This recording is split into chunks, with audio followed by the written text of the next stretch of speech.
మన మొదటి స్టోరీ కోసం బాగా ఆలోచించిన తర్వాత ఒక మంచి స్టోరీ దొరికింది. ఇంకా మొదలు పెడదామా? అనగనగా ఒక అడవిలో 4 ఆవులు, ఒక సింహం ఉండేవి. 4 ఆవులు ఎంతో స్నేహంగా ఉండేవన్నమాట. ఆ 4 ఆవులే కాకుండా ఇంకో సింహం కూడా ఉండేది. ఎప్పుడూ మనోడు ఆ ఆవుల్ని తినేయాలి అనే ఆలోచనతోనే ఉండేవాడు. కానీ ఈ 4 ఆవులేమో ఎప్పుడు కలిసే ఉండేయి. తినడానికి వెళ్ళినా కలిసే వెళ్ళేయి, తాగడానికి వెళ్ళినా కలిసే వెళ్ళేయి. సో, మనోడికి తినడానికి కుదిరేది కాదనమాట.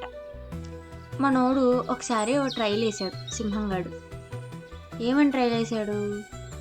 నలుగురు ఉన్నప్పుడు ఒక ఆవు దగ్గరికెళ్ళి ఆ ఆవుని తినేద్దామని ట్రై చేశాడు.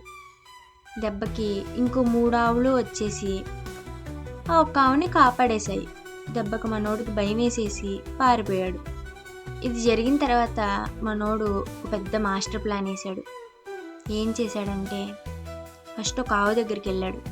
ఒక ఆవు దగ్గరికి వెళ్ళి, ఇదిగో నువ్వేమో వాళ్ళందరినీ నీ ఫ్రెండ్స్ అనుకుంటున్నావు, వాళ్ళేమో నీ గురించి ఎంత చెడుగా మాట్లాడుకుంటున్నారో తెలుసా? అసలు అదంటున్నారు ఇదంటున్నారు, వాళ్ళు అసలు నీ గురించి ఏమనుకుంటున్నారో తెలుసా?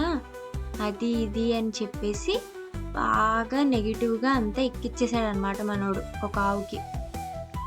అలానే మిగతా ఆవులన్నిటికి కూడా చెప్పేశాడు.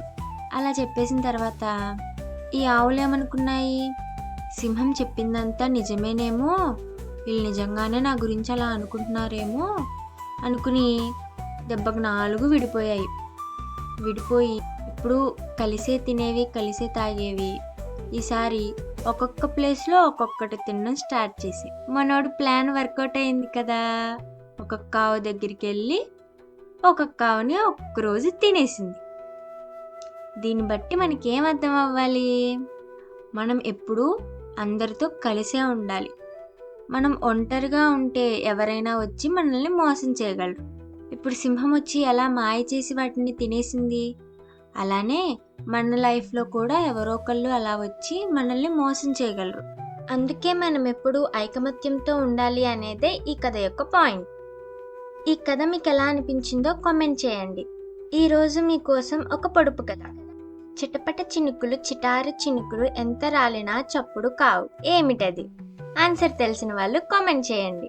మళ్ళీ ఇంకో మంచి కథతో మళ్ళీ కలుద్దాం.